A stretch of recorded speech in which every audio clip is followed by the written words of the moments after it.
أعوذ بالله من الشيطان الرجيم. أعوذ بالله من الشيطان الرجيم. أعوذ بالله من الشيطان الرجيم. بسم الله الرحمن الرحيم. هو الله الذي لا إله إلا هو عالم الغيب والشهادة هو الرحمن الرحيم. هو الله الذي لا إله إلا هو الملك القدوس السلام المؤمن المهيمن العزيز الجبار المتكبر سبحان الله عما يشركون. هو الله الخالق البارئ المصور له الأسماء الحسنى يسبح له ما في السماوات والأرض وهو العزيز الحكيم. اللهم صل على سيدنا محمد. سبحان الله والحمد لله ولا إله إلا الله والله أكبر ولا حول ولا قوة إلا بالله العلي العظيم. لا إله إلا الله وحده لا شريك له له الملك وله الحمد وهو على كل شيء قدير. اللهم صل على سيدنا محمد. الحمد لله. الصلاة السلام على رسول الله صلى الله عليه وسلم. الحمد لله.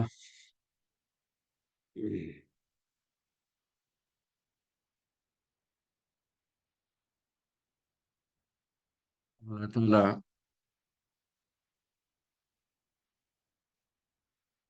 পরম করুণাময়, অসীম দয়ালু। আল্লাহ তাআলা আমাদেরকে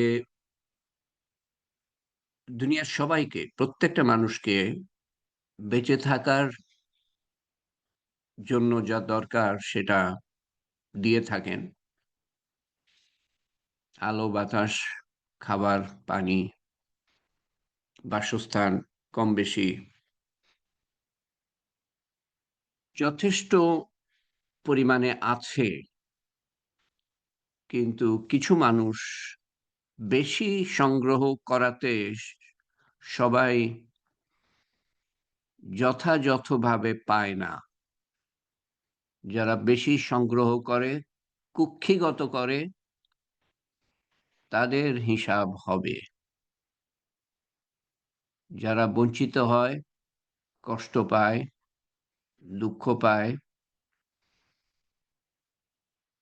তারা বদলা পাবে। যাদের বেশি আছে তাদের পরীক্ষা হলো তারা শেয়ার করে কিনা তাদের সাথে যাদের কম দিয়েছেন আল্লাহ তাআলা। যাদের কম দিয়েছেন তাদের পরীক্ষা হলো যে তারা অন্যের কাছে হাত পাতে নাকি আল্লাহর কাছে হাত পাতে। বেশি হলে আমাদের জন্য ক্ষতিকর, কম হলেও ক্ষতিকর যদি আল্লাহর উপর ভরসা করতে না পারি, আল্লাহর কাছে চাইতে না পারি। দুটা অবস্থাই পরীক্ষা। হিসাব কম হলো যে এবং উত্তম অবস্থা হলো যে আমি যতটুকু প্রয়োজন যতটুকু প্রয়োজন ততটুকু পাই, তার বেশি না। তার বেশি হলেই আমি বিপদে পড়বো হিসাব দিতে গিয়ে। তো বিভিন্ন নেয়ামত আল্লাহ তাআলাই দান করে থাকেন এবং সবচেয়ে উত্তম নেয়ামত হলো হেদায়েত পাওয়া। আল্লাহকে জানার তৌফিক পাওয়া, আল্লাহকে চেনার তৌফিক পাওয়া, আল্লাহর হুকুম জানার তৌফিক পাওয়া, আল্লাহর হুকুম মানার তৌফিক পাওয়া, রাসূলুল্লাহ সাল্লাল্লাহু আলাইহি সাল্লামের সুন্নত অনুযায়ী এলেম শিক্ষার মাধ্যমে আল্লাহ তাআলা সেই তৌফিকটা আমাদের দিয়ে থাকেন এবং এর মাধ্যমে আমরা আল্লাহকে জানতে, চিনতে, তার হুকুম জানতে পারি এবং ঈমান মজবুত করে, ঈমানের কথা শুনে এবং সেই সাথে যদি আমি ঈমানের কথা অন্যদের বলি, তো ঈমান আরো মজবুত হবে এবং আমি আমল করার তৌফিক পাবো। এলেম শিক্ষা খুব বড় রিজিক। আমরা যদিও এটাকে রিজিক মনে করি না, আর এটাকে যারা রিজিক মনে করতো তারা অবশ্যই এখানে থাকতো। এক একটা আল্লাহর কথা, এক একটা রসুল্লাহ সাল্লাহ সাল্লামের কথা, এক একটা আল্লাহ তাআলার নাম সমস্ত দুনিয়া থেকে মূল্য রাখে। যদি এখন বলা হতো যে এই তালিমের হালকায় বা যে কোনো তালিমের হালকায় অংশগ্রহণ করলে পরে আপনি নগদ 1,00,000 টাকা পাবেন, নগদ। তো ভিড় আমরা সামলাতে পারতাম না। কিন্তু 1,00,000 কি? সমস্ত দুনিয়া থেকে মূল্য রাখে এক একটা কথা, এক একটা কথা। আল্লাহ এবং আল্লাহর নবীর সম্বন্ধে এক একটা কথা। সূরা কুরাইশ সম্বন্ধে আমরা আলোচনা করছিলাম, গতবার শুরু করেছিলাম ভূমিকা। আজকে একটু বিস্তারিত যাব। সূরা কুরাইশ, আউযু বিল্লাহি মিনাশ শাইতানির রাজিম। বিসমিল্লাহির রহমানির রহিম। লিইলাফি কুরাইশ, লিইলাফি কুরাইশ। এর বিভিন্ন একটু আলাদা অর্থ করেছেন অনুবাদকরা। আপনাদের সামনে একাধিক অর্থ তুলে ধরবো যাতে করে ওই একই আয়াতের অর্থ বারবার শুনলে সামান্য আলাদা মনের মধ্যে আরো বসবে, যাতে করে যখন এই সূরা পাঠ করব নামাজের মধ্যে মনোযোগ আরো বেশি থাকবে। লিইলাফি কুরাইশ, কুরআইশ, কুরআইশ। যেহেতু কুরাইশ অভ্যস্ত। অন্য একজন লিখেছেন লিইলাফি কুরআইশ, কুরাইশদের অভ্যস্ত হওয়ার কারণে। অন্য একজন লিখেছেন লিইলাফি কুরাইশ, যেহেতু কুরাইশের আসক্তি আছে। For the accustomed security of the Quraish. ইংরেজি একটা তর্জমা, এরকম আরো একটু আলাদা তর্জমা পাওয়া যাবে অনেক। তো এই যে ৩ টে তর্জমার কথা বললাম, তার মধ্যে একটা এরকম কাছাকাছি। লিইলাফি কুরাইশ, কুরাইশের আসক্তির কারণে। আরো একটা তর্জমা করা যায় কুরাইশদের নিরাপত্তার কারণে। তাদেরকে যে নিরাপত্তা দান করা হয়েছে, তারা পছন্দ করে কিছু একটা, সেটা বলা হচ্ছে পরের আয়াতে।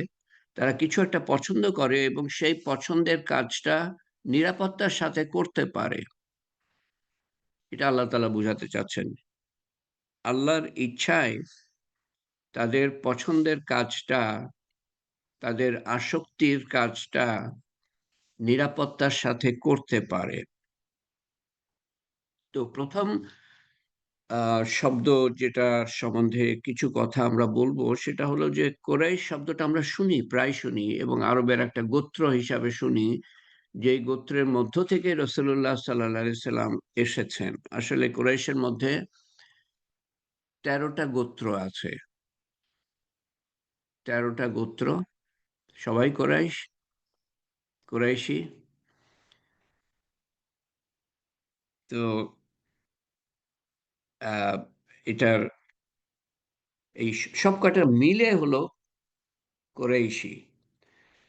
তো কুরাইশ সম্বন্ধে বলা হচ্ছে যে এটা একটা গোত্রের নাম। এটার এদের পূর্বপুরুষ হলো নাযির ইবনে কিনানার সন্তান তারা। নাযির ইবনে কিনানা, ইবনে মানে সন্তান, কিনানার সন্তান নাযির এর সন্তানরা। এরা হলো সেই বংশের। যারাই নযীর ইবনে কিনানার বংশধর তারাই কুরাইশ নামে অভিহিত। এটা একটা ব্যাখ্যা। আরেকটা ব্যাখ্যা হলো যে এটা কারো কারো মতে ফিহর ইবনে মালিক ইবনে নযীর, ওই নযীরের কাছেই আসছে। ইবনে কিনানার বংশধরকে কুরাইশ বলা হয়, অর্থাৎ আরো পিছনে যাচ্ছে, নদীরের দাদার পর্যন্ত যাচ্ছে, তাদের বংশধরকে কুরাইশ বলা হয়। এটা হলো দ্বিতীয় মত। হাদিসের থেকে আমরা পাই, আরো মত আছে, সেটাতে আসছি আমি। হাদিস থেকে আমরা পাই রাসূলুল্লাহ সাল্লাল্লাহু আলাইহি সাল্লাম বলেছেন, আল্লাহ তাআলা ইসমাইল আলাইহিস সালামের বংশধর থেকে, ইসমাইল আলাইহিস সালাম পরে আরো এসেছে, তারপরে একসময় কিনানা নামক একজন আসেন। এরা সবাই কুরাইশদের বংশধর, মানে পূর্বপুরুষ, কুরাইশদের পূর্বপুরুষ কিনানা। ইসমাইলের বংশ থেকে কিনানাকে, কিনানার বংশ থেকে কুরাইশকে, কুরাইশ থেকে বনি হাশেমকে, যেটা হলো রাসূলুল্লাহ সাল্লাল্লাহু আলাইহি ওয়াসাল্লামের গোত্র। কুরাইশের মধ্যে 13টা গোত্র বললাম, তার মধ্যে একটা গোত্র হলো বনু হাশেম। কুরাইশ থেকে বনু হাশেমকে পছন্দ করেছেন এবং বনু হাশেম থেকে আমাকে পছন্দ করেছেন। ইসমাইল আলাইহিস সালামের বংশধর কিনানা, কিনানার বংশধর হলো কুরাইশ, এটা হাদিস থেকে সাব্যস্ত। এবং কুরাইশ থেকে বনু হাশেমকে, বনু হাশেম থেকে আমাকে পছন্দ করেছেন।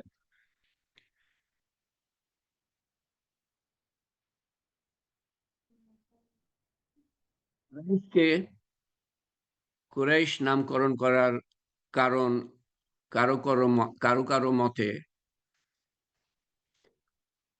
কুরাইশ শব্দটা তাকরাইশ শব্দ থেকে নেয়া, যার অর্থ কামাই রোজগার করা। তাকরাইশ, কামাই রোজগার করা। তারা যেহেতু ব্যবসা করে কামাই রোজগার করে জীবিকা নির্বাহ করত, তাই তাদেরকে তাকরাইশ বলা হতো। কেউ কেউ বলেন যে তাকরাইশ থেকে কুরাইশ শব্দটা এসছে, তারা ব্যবসা বাণিজ্য করত। কারো কারো মতে এর অর্থ জমায়েত করা, একত্রিত করা, কারণ তারা বিভিন্ন দিকে বিক্ষিপ্ত অবস্থায় ছিল। আর ভূমির বিভিন্ন জায়গায় বিক্ষিপ্ত অবস্থায় ছিল। সর্বপ্রথম কুসাই ইবনে কিলাব তাদেরকে হারামের চারপাশে জড়ো করেন, হারাম শরীফের চারপাশে জড়ো করেন। হারাম শরীফ ছিল, ইব্রাহিম আলাইহিসসালাম সেটাকে বানিয়েছিলেন ইসমাইল আলাইহিসসালামের সাথে। এর চারপাশে জড়ো করেন এবং যেহেতু সেখানে জমজ- জমজমের পানি পাওয়া যায়, সেহেতু পানি আছে ওখানে মরুভূমির মধ্যে। এবং এরা হলো বেদুইন, এরা মরুভূমিতে বিচরণ করতে ভালোবাসতো। এবং যেখানে পানি, তো সেটা তো সোনাই সোহাগা। তো তারা সেখানে এসে জড়ো হয়, একত্রিত হয়, এবং সেই জন্য এদেরকে কোরাইশ বলা হয়। কারো কারো মতে কোরাইশ শব্দ এসেছে পরীক্ষা নিরীক্ষা করা থেকে। কোরাইশ শব্দের একটা অর্থ হলো পরীক্ষা নিরীক্ষা করা। তো এই কোরাইশরা হাজিদেরকে, যারা হজ করতে আসতো হজের মৌসুমে, তারা, আমরা যাই আল্লাহর ইবাদত করতে হজের সময়, তারা আসতো দেবদেবীর ইবাদত করতে। তো তারা হাজিদেরকে পরীক্ষা নিরীক্ষা করত, সেই জন্য তাদের নাম হলো কুরাইশ। এবং একাধিক কারণে এই নামকরণ করা হয়ে থাকতে পারে। কোন কোন মতে সাগরের এক বড় মাছের নাম হলো কুরাইশ, এবং সেখান থেকে এসেছে কুরাইশ নামটা এই গোত্রের জন্য। কারণ এরা এই মাছের কাজ হলো, এই মাছের কাজ যেমন সাগরের মাছ যার নাম কুরাইশ, তার কাজ হলো অন্যান্য মাছের উপর প্রাধান্য বিস্তার করা। তেমনি ভাবে কুরাইশ অন্য সব গোত্রের উপর প্রাধান্য পেয়ে থাকে, তাই তাদের নাম কুরাইশ। তো এই প্রথম আয়াতে কি বলা হচ্ছে? কুরাইশদের আসক্তির কারণে তারপরে আল্লাহ তাআলা আরো কিছু কথা বলছেন যে কুরাইশদের আসক্তির কারণে তিনি তাদেরকে নিরাপত্তা দিয়েছেন, যার ফলে তারা কিছু করতে পারে। সেই যে কিছু করতে পারে, যেটা বলা হয় ব্যবসা-বাণিজ্য, সে সম্বন্ধে পরের আয়াতে আসছে। তো প্রথম আয়াতে কুরাইশ শব্দের পরে বলা হচ্ছে কুরাইশদের আসক্তির কারণে। কুরাইশ নামকরণ কেন হলো তার বিভিন্ন মতামত আমি পেশ করলাম আপনাদের সামনে। তো কুরাইশদের আসক্তির কারণে, আসক্তি কি জন্য? একথা উহ্য আছে।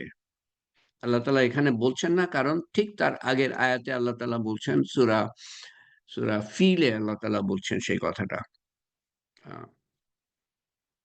সেজন্য কেউ বলেন যে এখানে উহ্য বাক্য হচ্ছে, যেটা আগেই বলেছেন আল্লাহ তাআলা, আগের সূরাতে বলেছেন যে, "আমি হস্তী বাহিনীকে এজন্য ধ্বংস করেছি, কিংবা আমি তাদেরকে ভক্ষিত তৃণের সদৃশ্য এজন্য করেছি,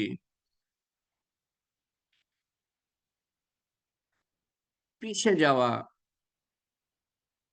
ইয়ের মতো, ঘাসের মতো। আমি এজন্য করেছি যাতে কুরাইশদের," যেটা পরের আয়াতে বলা আছে, "শীত ও গ্রীষ্মকালীন ২ সফরের পথে কোনো বাধা বিপত্তি না থাকে। কেউ তাদের আক্রমণ করতে না পারে, লুটতরাজ করতে না পারে, তাদের জন্য মাথা ব্যথা হয়ে না দাঁড়ায়, এবং সবার অন্তরে তাদের মাহাত্ম্য প্রতিষ্ঠিত হয়। সেইজন্য আমি হস্তী বাহিনীকে ধ্বংস করেছি।" তো আগের আয়াতের পরে এই সূরা কুরাইশ কোরআন শরীফেও আছে, এবং আগের আয়াতের সাথে এই সূরা কুরাইশ জড়িত। আমি কুরাইশ হস্তী বাহিনীকে এইজন্য ধ্বংস করেছি যাতে করে ইয়েমেন এর বাদশা ধ্বংস হয়ে যায়, এবং সারা আরব দেশে এই কুরাইশদের কাবা ঘরের এবং কুরাইশদের নাম ছড়িয়ে যায় যে এরকম এত বড় একটা সেনাদল হস্তী বাহিনী সহ এসে কাবা ঘরকে ধ্বংস করতে চেয়ে ধ্বংস করতে পারে নাই, আল্লাহ তাআলা ধ্বংস করে দেন তাদের জন্য। তো তাদের সম্বন্ধে যাতে করে অন্যদের মনে ভয় ঢুকে যায়, সম্মান ঢুকে, সম্ভ্রম ঢুকে, সেই জন্য আমি হস্তী বাহিনীকে ধ্বংস করেছি। এই কথাটা উহ্য আছে বলে অনেকে মনে করেন, এবং সেটা পরিষ্কারভাবে সূরা ফিলের মধ্যেই আল্লাহ তাআলা বর্ণনা করছেন।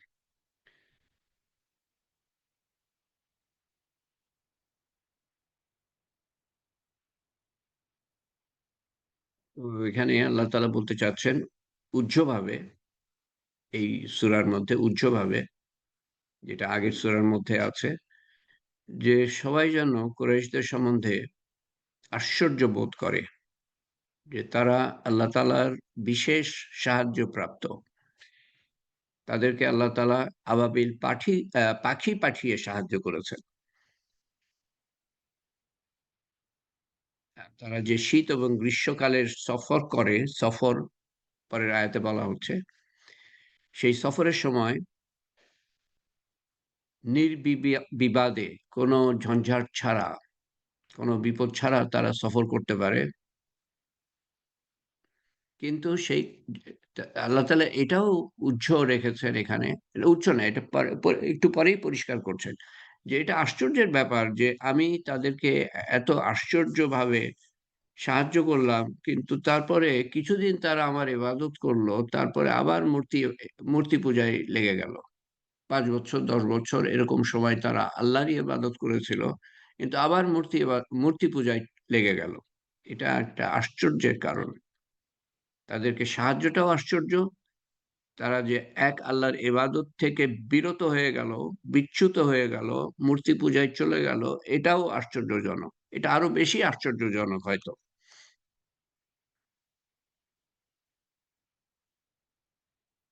কেউ বলেন যে এর সম্পর্ক পরবর্তী বাক্য যেখানে আল্লাহ তাআলা বলছেন ফালিয়াবুদু।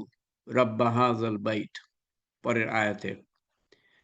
তো তার সাথে সম্পর্কিত, আ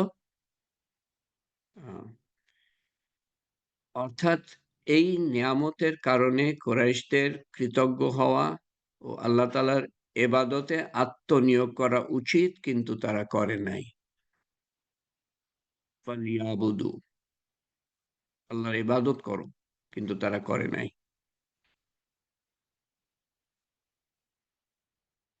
হুম।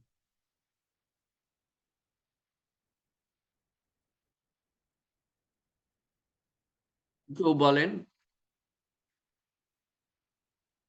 আয়াতের উদ্দেশ্য,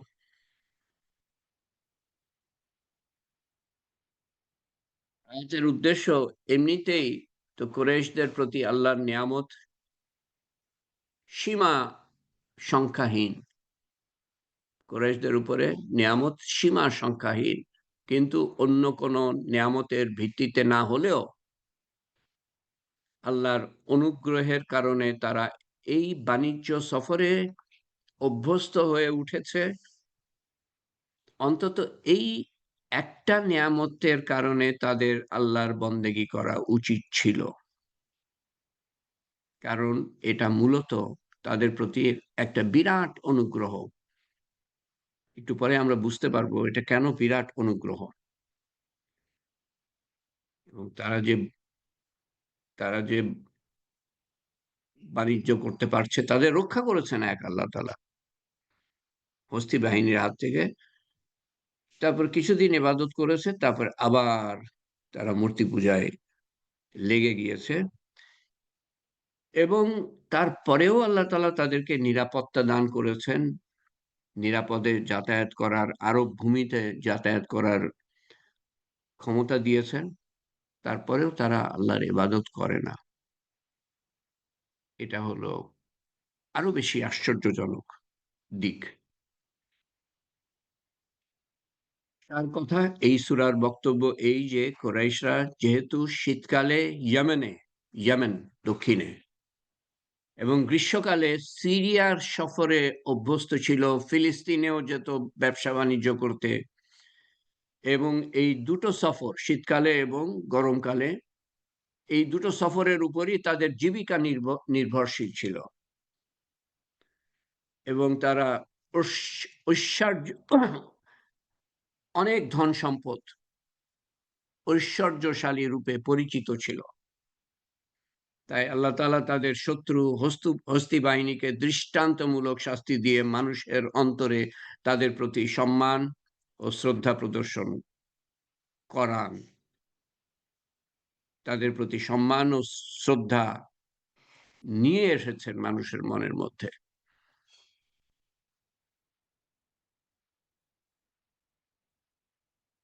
সুতরাং তাদের উচিত এই ঘর কাবাকে রবের, এই ঘর কাবার রবের ইবাদত করা তাদের উচিত। এই কথা সবাই জানে যে, এবং এখনো তাই, যে মক্কা শহর যে স্থলে, যেই জায়গায় অবস্থিত, সেখানে কোনো চাষাবাদ হয় না। বাগ-বাগিচাও ছিল না। এখন অনেক পানি দিয়ে, মাটি এনে পানি দিয়ে কিছু ফলমূল হয়, কিছু ফুল-ফল হয়। যা থেকে ফলমূল পাওয়া যেতে পারে এমন অবস্থা ছিল না। যেখান থেকে ফলমূল, শাকসবজি পাওয়া যেতে পারে। তাই বাণিজ্যকে উদ্দেশ্য করে সফর ও বিদেশ থেকে প্রয়োজনীয় জীবন উপকরণ, বেঁচে থাকার জন্য যা প্রয়োজন, সেটা সংগ্রহ করত মক্কাবাসীরা এবং জীবিকা নির্বাহ করত। মূলত মক্কাবাসীরা খুব গরিব ও কষ্টে দিন যাপন করছিল। অবশেষে রাসূলুল্লাহ সাল্লাল্লাহু আলাইহি ওয়াসাল্লামের প্রপিতামহ, দাদার দাদা বলতে পারেন, হাশেম কুরাইশকে ভিন দেশে গিয়ে ব্যবসা-বাণিজ্য করতে উদ্বুদ্ধ করেন। সিরিয়া ছিল ঠান্ডা দেশ, তাই গ্রীষ্মকালে তারা সিরিয়া সফর করত। যখন মক্কায় খুব গরম, তখন তারা সিরিয়ায় যেত ব্যবসা করতে। আর ইয়েমেন, ফিলিস্তিন গরম দেশ ছিল। ইয়েমেন দক্ষিণে, সরি আমি ফিলিস্তিন বললাম ভুল করে। ইয়েমেন দক্ষিণে গরম দেশ ছিল। তারা শীতকালে সেখানে বাণিজ্য করতে যেত এবং মুনাফা অর্জন করত এবং জীবিকা নির্বাহ করত। বাইতুল্লাহর খাদেম ছিল তারা, আল্লাহর ঘরের খাদেম হওয়ার কারণে সমগ্র আরবে তারা ছিল সম্মানিত ও শ্রদ্ধার পাত্র। ফলে পথের বিপদ আপদ থেকে তারা সম্পূর্ণ নিরাপদে ছিল, কারণ তারা পরিচিত ছিল যে তারা আল্লাহর ঘরের খাদেম। সূরা কুরাইশে আল্লাহ তাআলা মক্কাবাসীদের প্রতি তার এসব অনুগ্রহ ও নেয়ামত সম্পর্কে আলোচনা করে তাদেরকে ঈমান ও তৌহিদের প্রতি আহ্বান জানিয়েছেন পরের আয়াতে, ২ নম্বর আয়াতে। প্রথম হলো লিইলাফি কুরাইশ, কুরাইশদের আসক্তির কারণে, কুরাইশদের নিরাপত্তার কারণে। ঈদ, দ্বিতীয় আয়াত হলো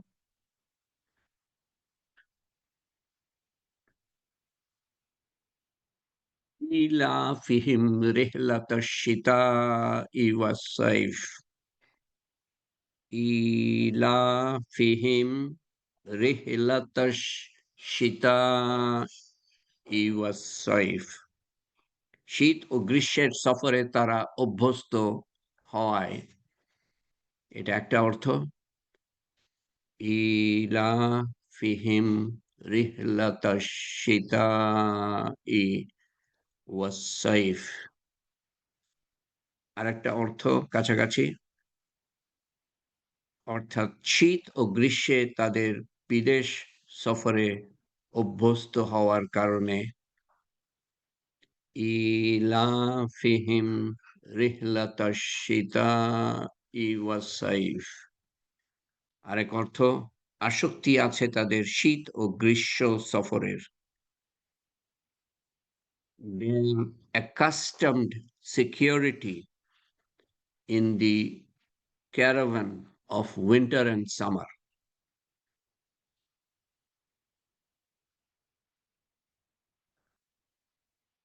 অভ্যাস আছে তাদের শীত ও গ্রীষ্ম সফরের।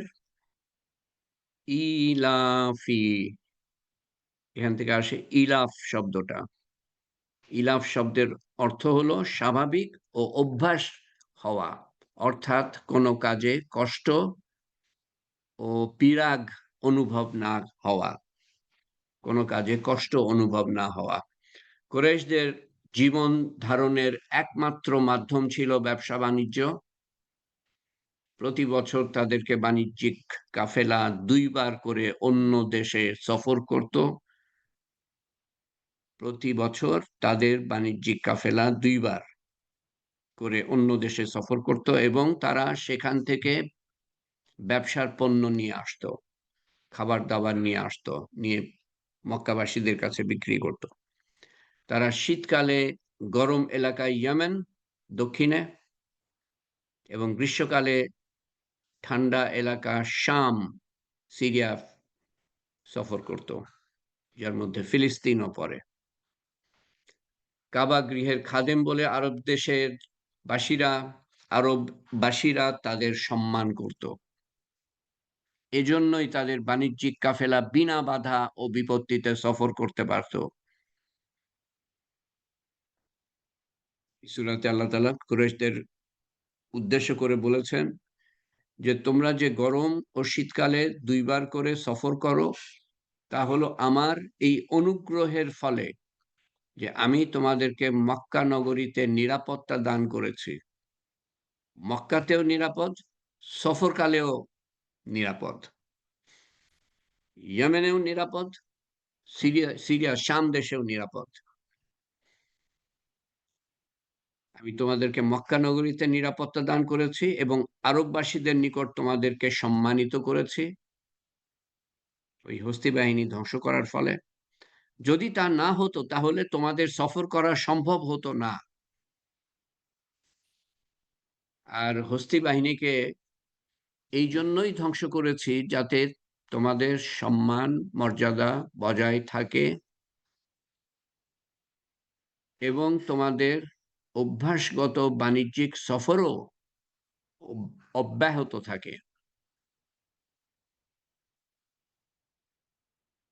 তারা সম্মান মর্যাদা না দিলে, তাদেরকে রক্ষা না করলে, সবার সামনে এরকম আশ্চর্যময় ঘটনা না ঘটালে, অলৌকিক ঘটনা না ঘটালে, পাখিদের পাঠিয়ে তাদের হস্তি বাহিনীকে এবং সেনাবাহিনীকে ধ্বংস না করলে পরে অন্যদের মনে তাদের সম্বন্ধে সম্মান ও মর্যাদা প্রবেশ করত না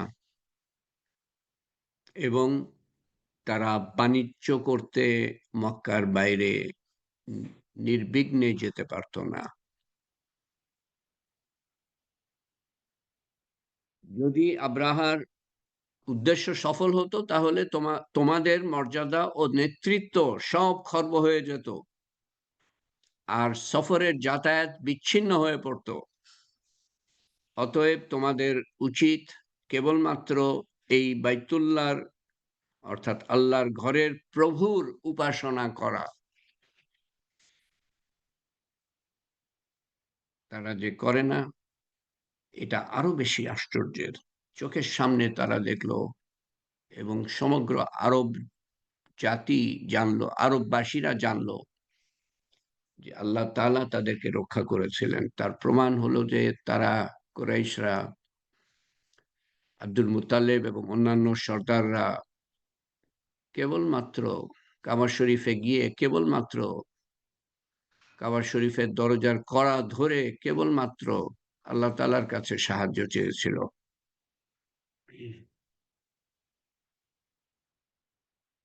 এবং সেই আল্লাহ তাআলাই পারেন রক্ষা করতে। হাতিরা সামনে যেতে চায়, পারল না। তাদেরকে মারধর করা হলো, পারে নাই। কুড়াল দিয়ে মারা হলো, রক্তাক্ত করা হলো, সামনে যেতে পারে নাই। বামে গেল, ডাইনে গেল, পিছনে গেল, দৌড়াতে শুরু করলো পিছনে, বামে, ডাইনে, কিন্তু সামনে যেতে পারলো না। এখানে আল্লাহ তাআলা তার ক্ষমতা দেখাচ্ছেন।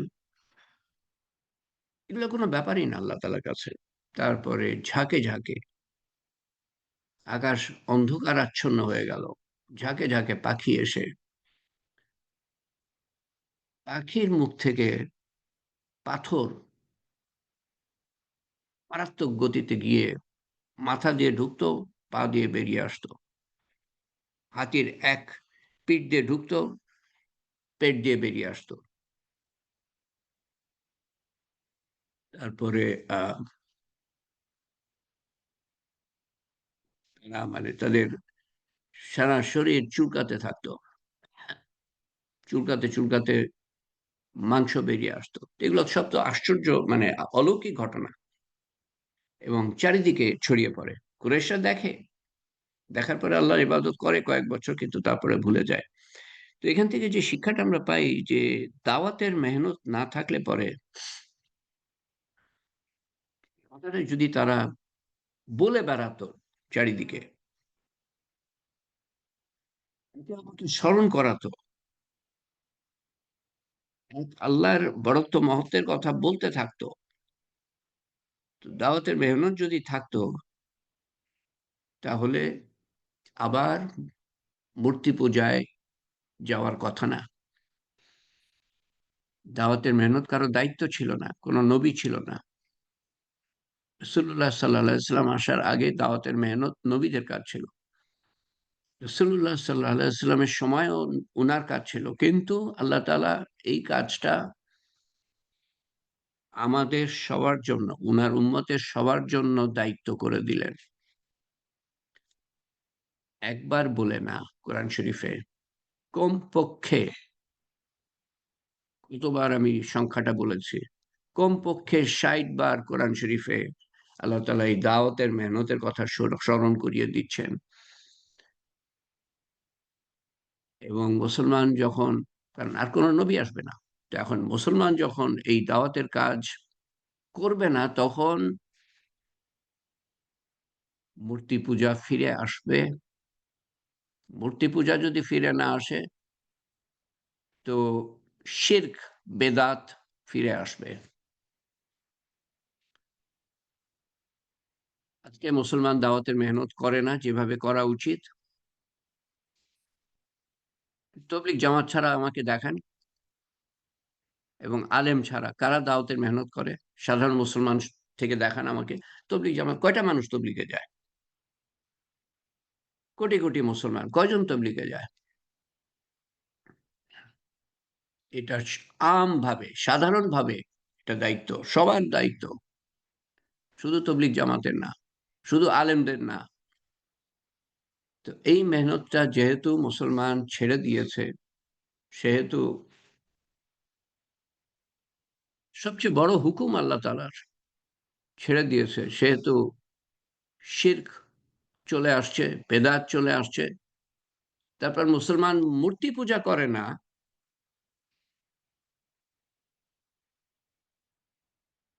কিন্তু এবং আপনি যদি সোনা দিয়ে একটা মূর্তি বানিয়ে দেন, তো মুসলমান পূজা করবে নাকি সেটার? সোনা দিয়ে মূর্তি বানিয়ে দেন, সেটার পূজা করবে না। কিন্তু সোনার পূজা করে, সোনার পিছনে ছোটে। সোনার, সোনা বলতে আমি ধন দৌলত বুঝাচ্ছি, ক্ষমতা বুঝাচ্ছি, সম্পদ বুঝাচ্ছি। সেগুলা পিছনে ঠিকই ছোটে, এবং সেগুলা পিছনে ছুটতে গিয়ে আল্লাহর হুকুম অমান্য করে। অর্থাৎ সেগুলোর সাথে আল্লাহকে শরিক করলো, আরো বড় মনে করলো। অনেক মুসলমান আছে সেগুলোকে আরো বড় মনে করে, কারণ সেগুলোর পিছনে ছুটতে গিয়ে আল্লাহর ইবাদতই করে না। আপনি আমি কিছু হয়তো করার তৌফিক পেয়েছি, কিন্তু এরকম মানুষ আছে যারা ইবাদত করে না কিসের জন্য? দুনিয়া কামাই করার জন্য। তো তারা কিসের পূজা করছে? ধন দৌলতের পূজা করছে, সময় দিচ্ছে, তাদের মন সেদিকে আসক্ত, সময় পুরাটা তারা দিচ্ছে। তো এটা তো পূজা, ধন দৌলতের পূজা, ক্ষমতার পূজা, পদবীর পূজা। ডিগ্রি অর্জন করতে গিয়ে আমাদের ছেলেমেয়েরা নামাজ কালাম নাই।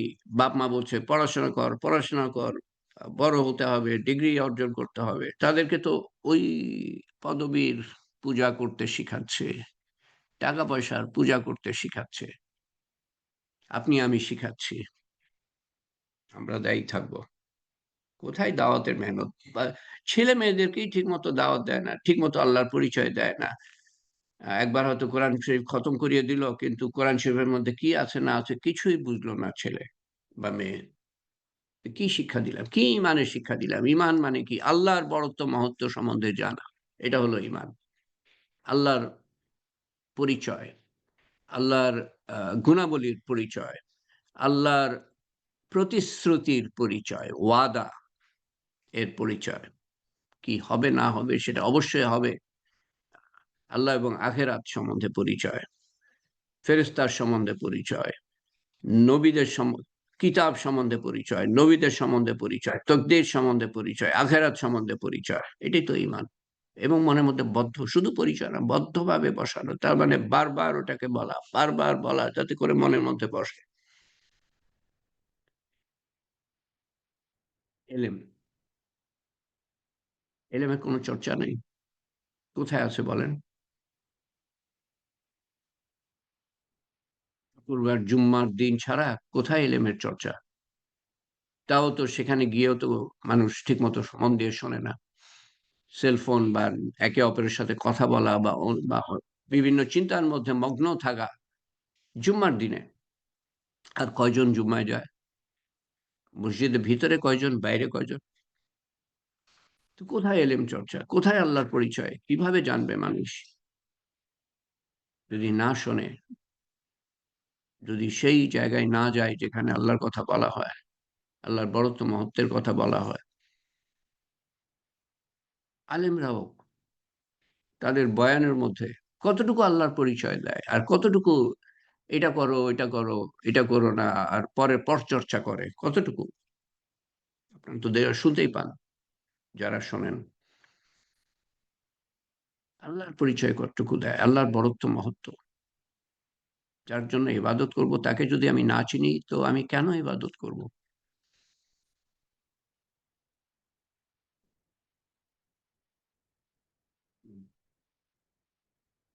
দুটো আয়াত সম্বন্ধে বললাম, আর দুটো আয়াত আছে, ইনশাল্লাহ সামনের বারে আমরা শেষ করে দিতে পারবো আশা করছি। আজকে ভাবছিলাম যে আজকে হয়ে যাবে, কিন্তু আজকে সম্ভব হলো না।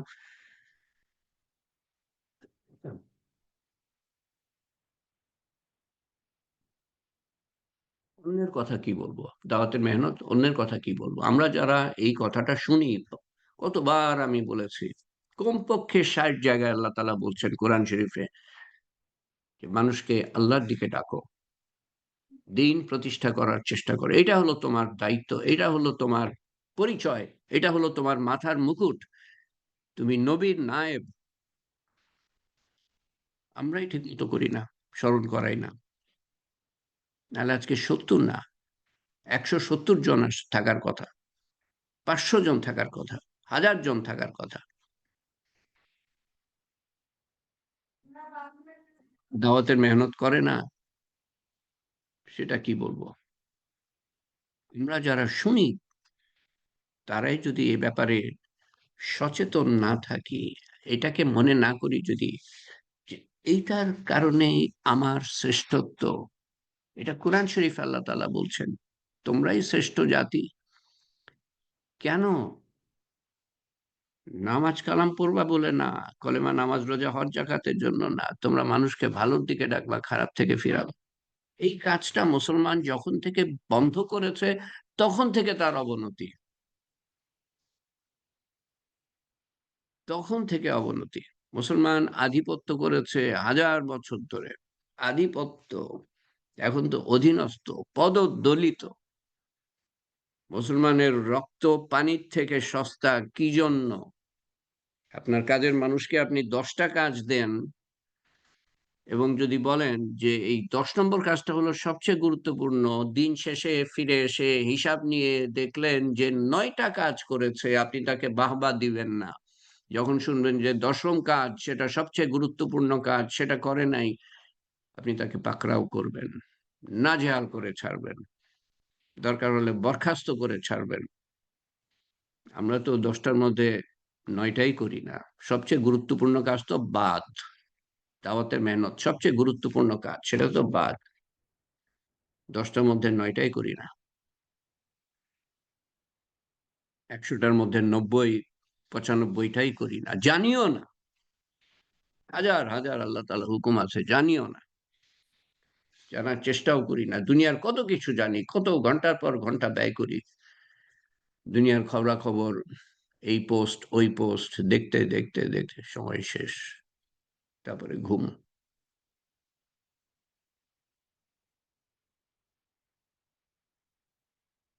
নাজেহাল, আরো খারাপ অবস্থা হবে এভাবে চলতে থাকলে পরে।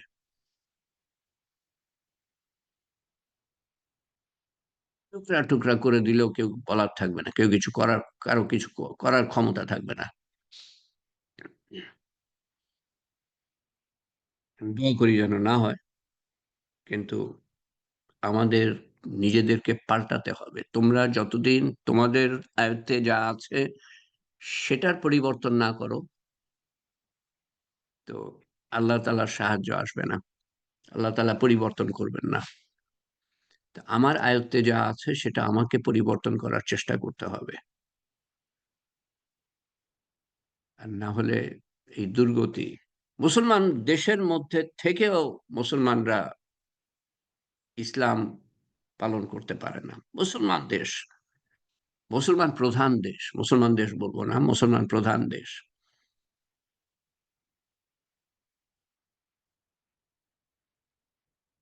কবে যে মুসলমানের তন্দ্রা যাবে, ঘুম ভাঙবে, অ্যানেস্থেসিয়া দিলে পরে ওই কাটাকাটি করলেও টের পায় না। তো আমাদেরকে অ্যানেস্থেসিয়া দিয়ে ঘুম পাড়িয়ে রাখা হয়েছে, আমরা নিজেরাই। আল্লাহ তাআলা ঘুম পাড়িয়ে রেখেছেন কেন? কারণ আমরা সেটার যোগ্য, নাজেহাল হওয়ার যোগ্য। আল্লাহ তাআলার ওয়াদা হলো কার সাথে? ঈমান আমলের সাথে। আল্লাহর ওয়াদা যে আল্লাহ তাআলা আধিপত্য দিবেন এবং দিয়েছেন। এটা এরকম এরকম না যে এরকম হয় নাই।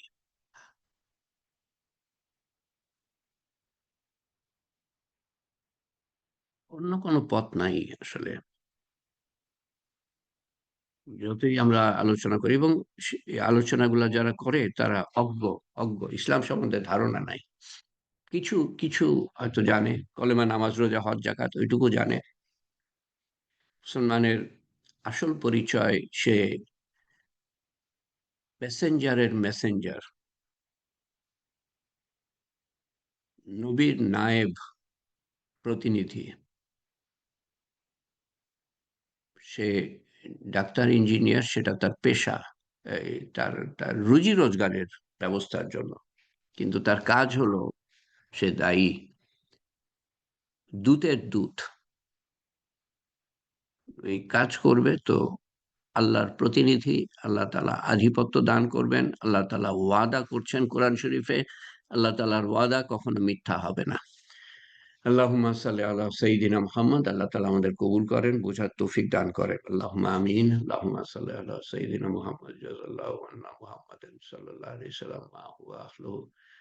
সুবহান রাব্বিয়াল আলিয়্যিল আ'লাল ওয়াহ্হাব। সুবহানাল্লাহি ওয়া বিহামদিহি আদাদা খালকিহি ওয়া রিদা নাফসিহি ওয়া জিনাতা আরশিহি ওয়া মিদাদা কালিমাতিহি। আল্লাহুম্মা আনতা রাব্বি লা ইলাহা ইল্লা আনতা আলাইকা তাওয়াক্কালতু ওয়া আনতা রাব্বুল আরশিল কারীম। মাশাআল্লাহু কানা ওয়া মা লাম ইয়াশা লাম ইয়াকুন ওয়া লা হাওলা ওয়া লা কুওয়াতা ইল্লা বিল্লাহিল আলিয়্যিল আযীম। আ'লামু আন্নাল্লাহা আলা কুল্লি শাইইন কাদির ওয়া আন্নাল্লাহা কাদ আহাতা বিকুল্লি শাইইন ইলমা।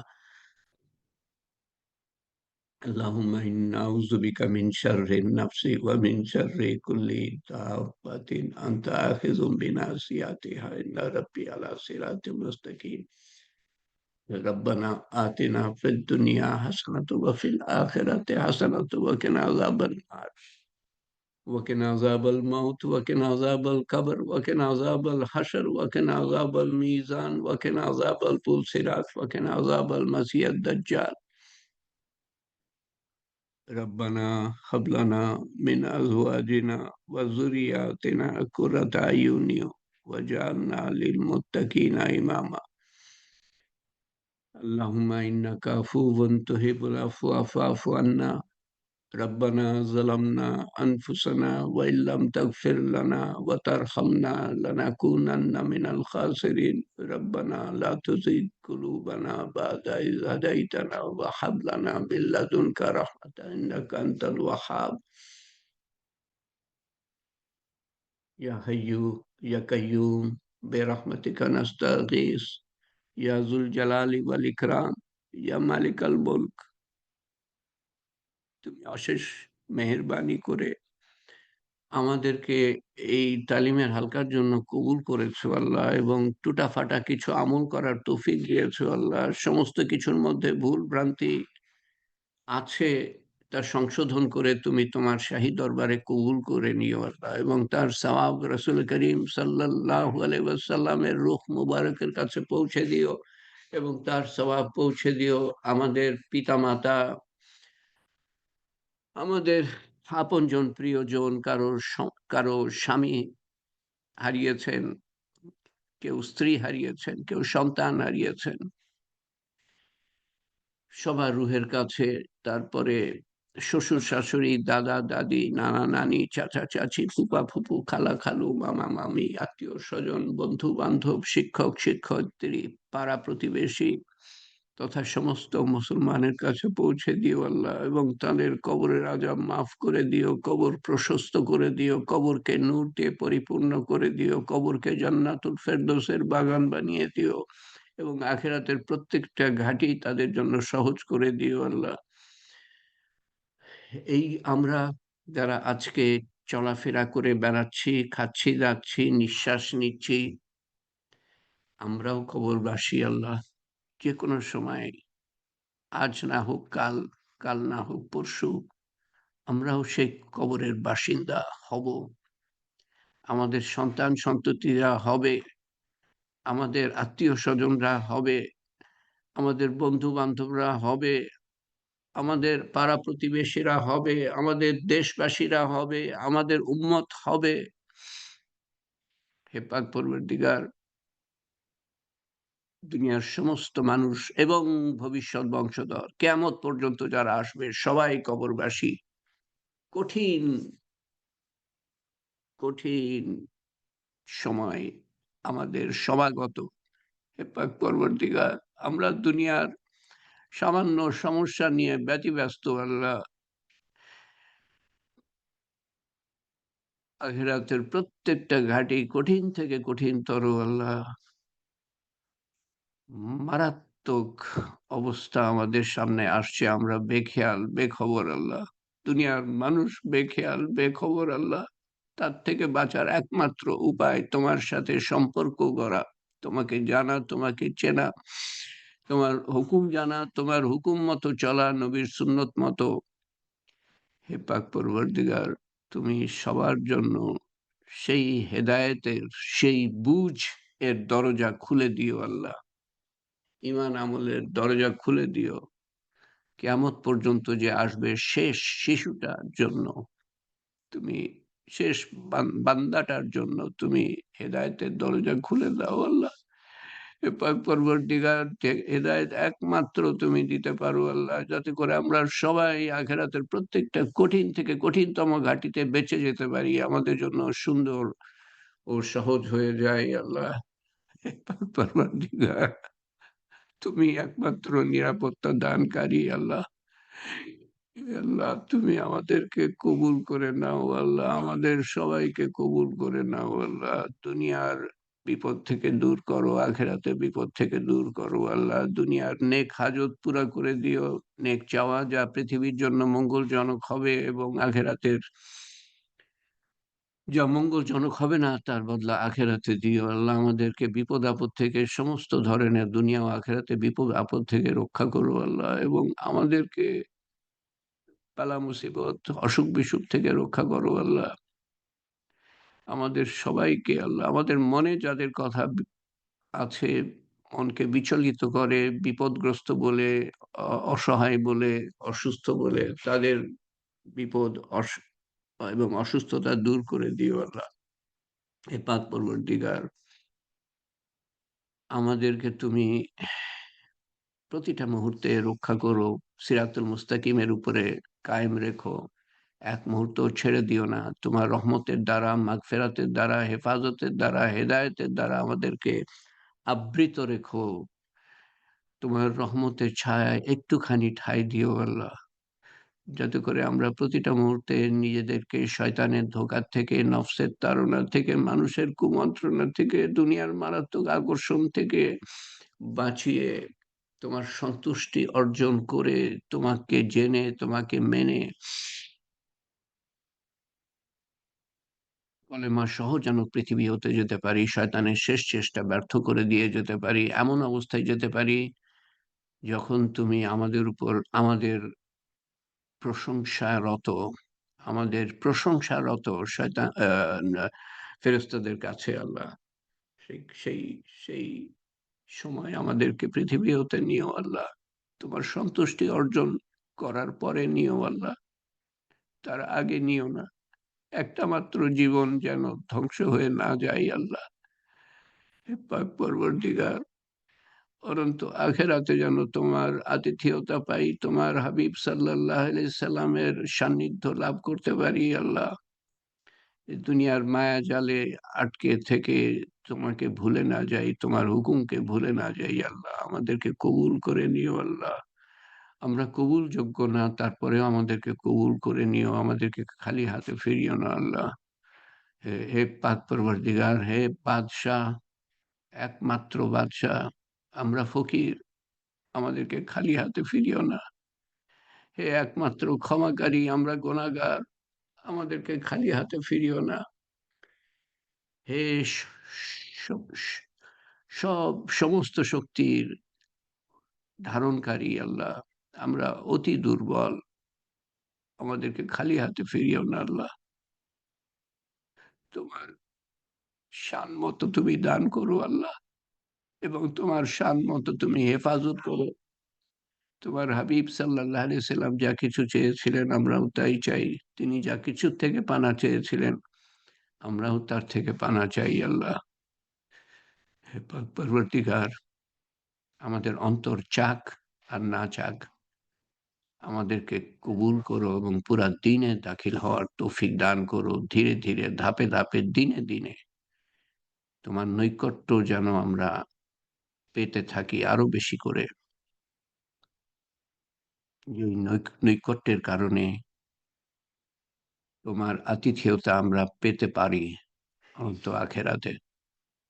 হে পাক পরবর্তীগার, তুমি আমাদেরকে কবুল করে নিও আল্লাহ। আল্লাহুম্মা আসআলুকা ঈমানান কামিলান, ইয়াকিনান সাদিকান, ইলমান নাফিআ, রিজকান ওয়াসিআ, আমালান সালিহা, হায়াতান তাইয়্যিবা, দুআ মুস্তাজাব, লিসানান যাকিরা, কলবান খাশিয়া, রিজকান হালালান তাইয়্যিবা, শিফায়ে মিন কুল্লি দাই, ইয়া কাযিউল হাজাত, ইয়া রাফিআদ দারাজাত, ইয়া হালালাল মুশকিলাত, ইয়া মুজিবুদ দাওয়াত, বিরহমাতিকা নাস্তাগীস, يا أول الأولين يا آخر الآخرين يا أكرم الأكرمين يا أرحم الراحمين يا راحم المساكين يا ذي القوة المتين. ربنا تقبل منا إنك أنت السميع العليم وتب علينا إنك أنت التواب الرحيم. سبحان ربك رب العزة عما يصفون وسلام على المرسلين والحمد لله رب العالمين. لا إله إلا الله محمد رسول الله. আল্লাহ তুমি কবুল করে নিও আমাদের থেকে আল্লাহ, এবং আমাদের তৌফিক বাড়িয়ে দিও প্রতিটা দিন। হেদায়েতের দরজা সমূহ খুলে দিও। আমরা যোগ্য না, মোটেই যোগ্য না, কিন্তু তোমার মেহেরবানির কারণে আমাদেরকে পুরাপুরি কবুল করে নিও আল্লাহ। তুমি যাকে হেদায়েত করো কেউ তাকে গোমরাহ করতে পারে না, আর তুমি যাকে গোমরাহ করো কেউ তাকে হেদায়েত করতে পারে না। আমরা সাক্ষ্য দিচ্ছি তুমি একমাত্র রব, প্রতিপালক, একমাত্র সৃষ্টিকর্তা, একমাত্র নিয়ন্ত্রক, একমাত্র রিজিক দাতা, একমাত্র ক্ষমতাধর, এবং একমাত্র হিসাব গ্রহণকারী, একমাত্র পুরস্কার দাতা, একমাত্র শাস্তিদাতা। তুমি ছাড়া আর কোনোই মাবুদ নাই, ইলাহ নাই, উপাসনাযোগ্য নাই। তুমি সর্বে সর্বা, সমস্ত শক্তির অধিকারী। আমাদেরকে কবুল করে নিও আল্লাহ, আমাদের অন্তর চাক আর না চাক। সুবহানাল্লাহি ওয়া বিহামদিহি, সুবহানাকাল্লাহুম্মা ওয়া বিহামদিকা, আশহাদু আল্লা ইলাহা ইল্লা আনতা, আস্তাগফিরুকা ওয়া আতুবু ইলাইকা। ইনশাআল্লাহ আমরা সামনের বুধবারে মিলিত হব। আল্লাহ